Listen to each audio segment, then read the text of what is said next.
We often use the word miracle to describe an extraordinary event like when a sports team makes an unbelievable comeback, or when we narrowly escape a disaster, or when a teenager cleans their room. There's even a mayonnaise called Miracle Whip. Maybe a bit of an overreach, but some of the things Jesus did were much more than extraordinary. They suspended or altered the very laws of nature and of physics, things that no human is capable of doing. And that, the gospel writers tell us, is the point.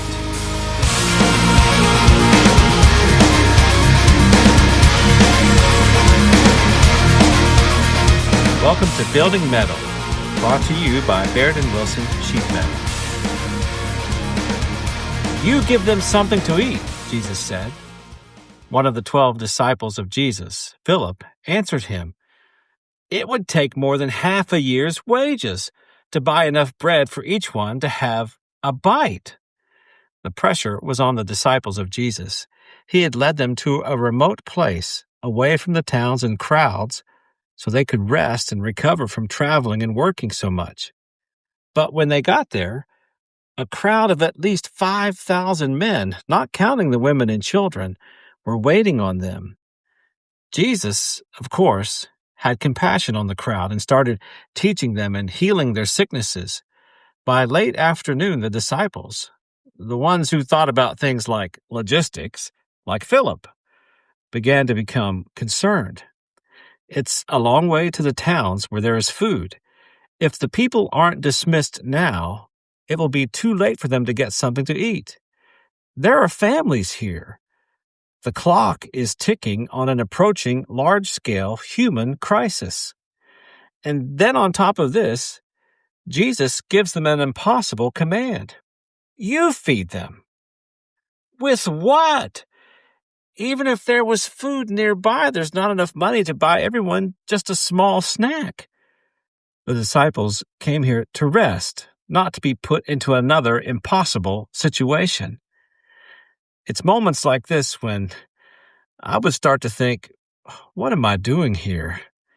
Things were not this difficult before I started following Jesus. How many loaves do you have? He asked.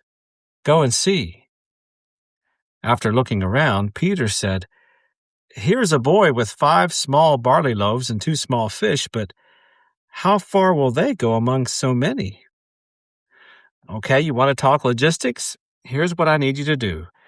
Tell the people to sit down in small groups. So the disciples mobilized everybody into groups of 50 or 100. Then Jesus took the loaves, gave thanks, and distributed to those who were seated as much as they wanted. He did the same with the fish. When they had all had enough to eat, he said to his disciples, Gather the pieces that are left over. Let nothing be wasted. So they gathered them and filled 12 baskets with the pieces of the 5 barley loaves left over by those who had eaten. When the Israelites were in the wilderness, being led by Moses, there was no source of food for them, just endless desert. So God provided manna, bread from heaven, that would fall on the ground like snow every morning. Only God can provide bread where there is none. The feeding of these 5,000 was done in the region of the Jews, the descendants of the Israelites. Later, Jesus would perform the same miracle, feeding 4,000 in a region of the Gentiles, the people who were not Jews. There would be 7 baskets of leftovers there. As evening came, Jesus dismissed the crowd who had been well fed by him. He then told the disciples to get in a boat and row to the other side of the Sea of Galilee, and he would meet them later. He was going to take some time alone to pray. When night came, so did some very strong winds. The disciples were struggling to row against the wind and waves.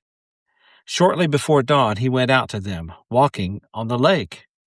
He was about to pass by them, but when they saw him walking on the lake, they thought he was a ghost. They cried out because they all saw him and were terrified. He said to them, Don't be afraid. It's me." Then he climbed into the boat with them, and the wind died down. They were completely amazed, for they had not understood about the loaves. Their hearts were hardened. Wait, what does the miracle of the multiplied loaves of bread and fish have to do with Jesus walking on the water? Well, they were familiar with the scriptures. The psalmist writes, "Your path led through the sea, your way through the mighty waters, though your footprints were not seen."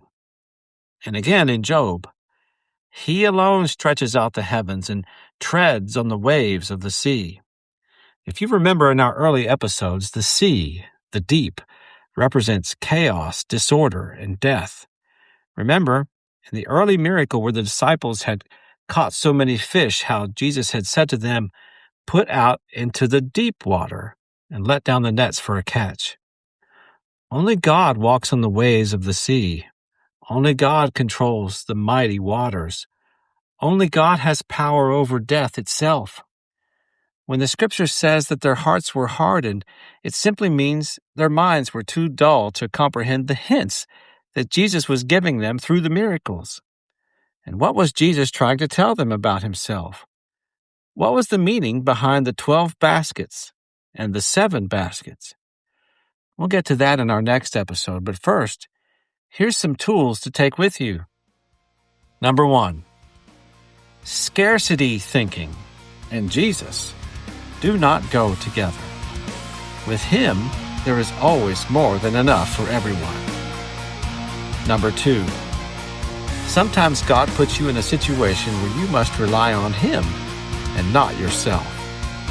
And number 3, the more you know Jesus, the more you have faith.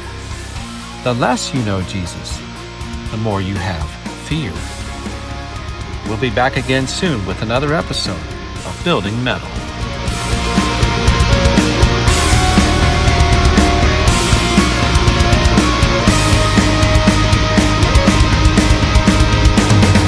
The music of Building Mettle is a production of Jed Brewer and Good Loud Media, Oak Park, Illinois. Also special thanks to Christ Community Church, Oak Ridge, Tennessee.